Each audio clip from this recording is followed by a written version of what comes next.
Here are 20-something things I wish I knew before becoming a teacher. Now, did I just quit after teaching for 3 years? Yes, but I was going to make this video anyway, so here are some things. This is not an exhaustive list, but just off the top of my head, things I wish I knew before becoming a teacher. And if you're new, I taught 9th grade English in Texas for 3 years. I also worked as a sub for grades 5 through 12 for a year. These things could be different depending on your school district, state, whatever, so just take everything with a grain of salt. Of course, I have a notes app list. You will work outside school hours. Now, I personally do not know any teachers, never met any who could get everything done in a school day. Maybe if you're on like year 20 or 30 and you just know what you're doing, most likely you're gonna have to work before school, after school, on the weekends, during breaks. First year especially, I spent so many hours outside of school trying to lesson plan and get things together. Once you kind of keep doing it, like by year 2 and 3, I already had the stuff I had done the year before, so it does get easier, but you definitely still are going to have to work outside of school hours. Teachers are just as messy as students. I said it. I'm gonna leave it at that. Teachers can be cliquey, they can be dramatic, messy. Let's just leave it at that. Having good admin can make or break the school. At the school that I taught at, the admin was honestly pretty loose, letting us do pretty much not whatever we wanted, but we didn't have to turn in lesson plans.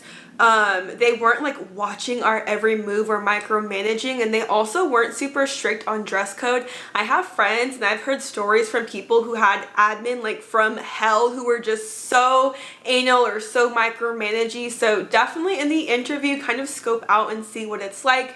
Admin can make or break the school in your experience as a teacher. I got pretty lucky in that my admin wasn't terrible. You need a teacher buddy to vent to. My first year I was solo dolo. I did not talk to anyone. I was really antisocial and would just stay in my classroom. You need to find a teacher buddy or two or however many to go to and vent to. This last year, my last year of teaching, I had one person who was just my go-to. We had the same off period and she would come into my classroom and we would just like spill, vent, talk about everything. Find someone who knows what you're going through, because it's not the same as venting to like a friend or a family member, somebody at your school who actually knows exactly what you are going through. There's just times where you just need to spill and you don't want to do it to the wrong person, so find a trustworthy teacher buddy to vent to. You have to take care of your body. Drink water, go pee, make sure you eat lunch. I cannot tell you how many times I went a whole 8-hour school day without taking a sip of water, without going to the bathroom, how many times I skipped lunch to work through lunch. Guys, you have to take care of your body or you are going to deteriorate. I do not care if you have to get up and leave your class to go pee in the middle of class. If it's a trustworthy class, you can just run out real quick. If you teach like elementary or younger grades, ask a buddy next door to watch your class.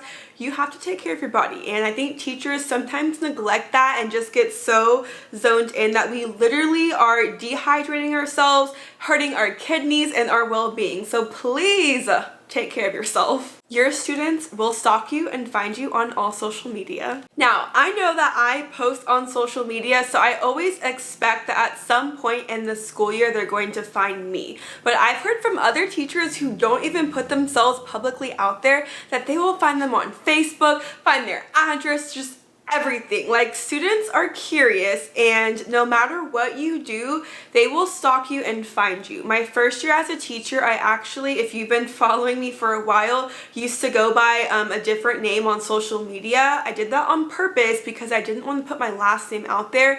Even then, students still found me on social media. So no matter what, they are going to stalk you. They're very curious. You won't know the answer to everything, and that's okay, but don't lie or act like you do. Just because you're a teacher and you went to college does not mean you know the answer to everything. There were so many times where a kid would ask like a grammar question or just something, and I truly did not know the answer, and I would tell them, let me get back to you, I need to look into that. Don't lie. The kids will see right through you, and it's okay to not know everything. We're teachers, we're not experts, we're not geniuses or Einstein, so it's okay, but just admit when you don't know the answer and get the info before just blurting something out. Getting paid monthly sucks. This could just be a Texas thing, but we only got paid once a month at the end of every month. Something about that just hurt my soul. It was so much easier to budget getting paid bi-weekly. Let me tell you that towards the end of the month, that last week of the month, you are not going to catch me outside, going out to eat, going out to drinks. Monthly budgeting was rough, and I really wish that we could have got paid bi-weekly. This next one could just be particular if you're a young woman in your 20s. Dating can be weird, and lots of guys make it weird when you tell them you're a teacher. This is so gross, but there were just so many times where I would just meet somebody out and the casual conversation, like, what do you do for work? I'm a teacher, and then just the weird comments that follow. It is so weird when people say things like, oh, I bet your students hit on you. If you were my teacher, I would never miss class. Things like that are so creepy and just make me cringe. And that happens so many times just meeting people. So yeah, that's one thing. And that could just be if you're a young female teacher, but that just gave me the ick so bad. This next one kind of goes along with that.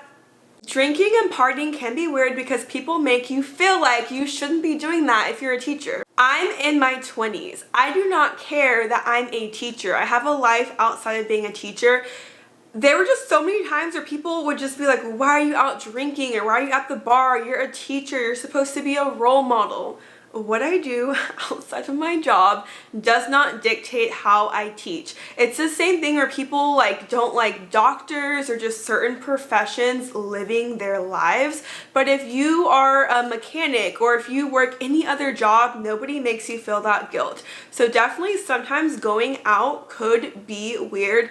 Now, of course, if you're a teacher, you shouldn't be like doing anything crazy. But if you're in your 20s, you're going to be living a normal life. So that's another thing that can be kind of weird being a teacher. State testing dictates a lot of your curriculum. I'm here in Texas where we have the lovely STAR test, and I taught a STAR tested subject for 3 years, English 1, and if you live in a state that doesn't do state testing, you are lucky. But from my experience, if you teach a state tested area, that dictates so much of your curriculum, and it sucks because all the focus goes into getting your students to pass that test. It puts so much pressure on the students, on you as a teacher.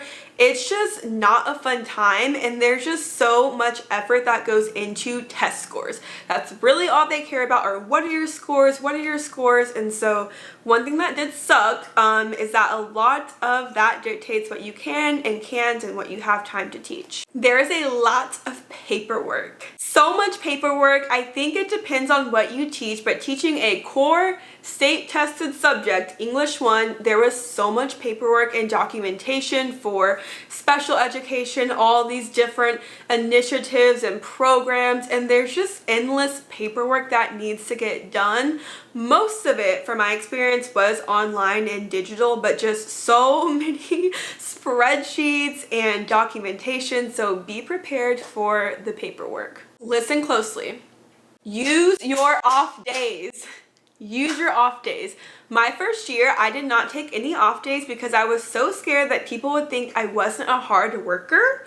Year 2 and 3, I used every single off day. You need those off days. Please use them, whether it's just staying at home and doing nothing, taking a weekend trip, going to treat yourself. Use your off days, please. You have to take care of yourself if you want to be good to other people. So use your off days. Set boundaries with when you respond to emails. After year 1, I deleted my teacher email app off my phone. Once I went home, I was not responding to emails or Canvas messages. Now, I did still do work at home, but I set a hard cutoff that once I left school, parents, teachers, whoever was emailing me, I would get to it the next day. If you're constantly checking and you're just around the clock responding to people, your life is not going to be super fun. I would have students email me, parents email me at 8 p.m., 9 p.m., 10 p.m. I'm not responding. So please set boundaries. My advice is delete the app off your phone. You don't need Canvas or Outlook, whatever your teacher email app is on your phone. Please set boundaries. You will spend a lot of money on your classroom. Pencils, pens, Kleenex, hand sanitizer, highlighters, paper, all the things most of the time, 99% of the time, the teacher is the one who buys them. Decorations, all of that. Snacks, like there's so many countless expenses that I would spend on my classroom. Most of it is not tax deductible, depends on your state, but in Texas, the max, I think it's like $250. Teachers spend hundreds of dollars every single year. So make sure that you make an Amazon wish list, ask friends, family members to donate, but you are gonna spend some money on your classroom. The behavior is not who the student is. Keep in mind that you don't know what's going on outside of school with that student. This one's a tough one and can be really hard when you have difficult students to work with, but always separate the behavior or behaviors from the student. It's not a bad student, they're just going through something or they're working through some stuff that is causing the bad behavior. I always had to just stop and remind myself that there's a reason that this is happening. Maybe they don't have good parents at home. Maybe they're going through something at school in their personal life. You just really never know. So take a deep breath. There are those students who make you want to scream and drive you crazy, but please remember that the behavior is not the student. You will experience a lot of emotional baggage. You will deal with some really tough situations with students. If you have a heart, if you have a soul, you are gonna go home with a heavy heart some days just thinking about, are your students safe and things that are going on. If you're a teacher, you're not just a teacher. You are often the first one to catch things like abuse, maybe it's homelessness, just so many issues that go on. It could depend on your school and the demographics, but no matter what, you are going to come across some really emotionally tough situations with students. I had to deal with a student who was food insecure, getting her some food. She was a runaway, was homeless. Another student, she confided in me about a situation. I had to help her report a sexual assault. There were so many things that you just go home with such a heavy heart. So please just be prepared for that, because you never know what's going to happen that day or what your students are going to come to you with. You also are a mandatory reporter, so if there is something that you suspect like child abuse going on, you do have to report that. So just know that teaching does come with a lot of emotional baggage. Decision fatigue is so real. I cannot even explain how many different things are going through your mind. You are quite literally every single second making dozens of decisions, and throughout the day you're answering hundreds of questions, you're making all these decisions. There's so much going on. There were just so many times that I would drive home from work in silence, and I live alone, so I would just come home and just want to zone out, not talk to anybody, not be social. When you are constantly making decisions all day long for 6, 7, 8 hours, it really does weigh on your brain and you kind of need to decompress. So decision fatigue is definitely going to hit you more often than not. Kind of going along with that one, you will get teacher brain, so write things down, keep a calendar, stay organized.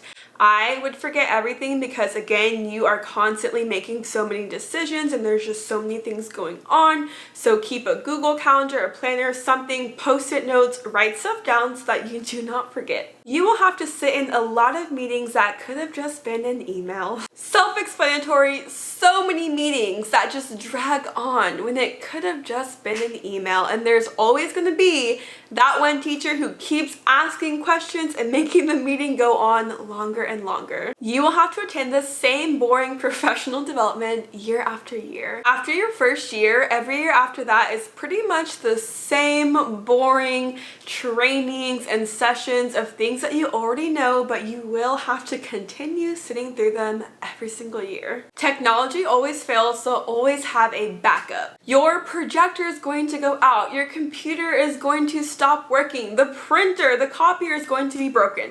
If something can go wrong, it will go wrong. So always have a backup plan just in case something does go wrong, or try to print stuff a couple days before. Just test everything out because technology will always fail right when you need it. Not every student is going to like you, but that's okay. You could be the absolute nicest person ever, best teacher, just doing everything right, and there could be one student who just absolutely hates your guts. It's okay, nothing wrong with that. Some things are out of your control, but remember that you're there to be their teacher, not their friend. So just accept that not everyone is going to like you. Some parents can be brutal. Thankfully, I never had to deal with any like really bad parents, but I had some coworkers who had some crazy situations where parents were just like cussing them out, going off, really crazy stuff. So you probably will encounter some crazy parents. Take a deep breath. Don't say anything while you're angry. Don't respond while you're angry. But yeah, some parents, I'm not gonna lie, are crazy. Usually they will take the kid's side over you. So keep that in mind, because I think this generation, their parents are just a little bit different than how my parents were when I was in school. Don't be afraid to ask for help. Year 1 is so rough and you honestly cannot do it on your own. So don't be scared to ask somebody who is more experienced for help. If you don't ask for help, you're not going to get it. So don't feel like you are a burden or like you're bothering people. Please ask for help.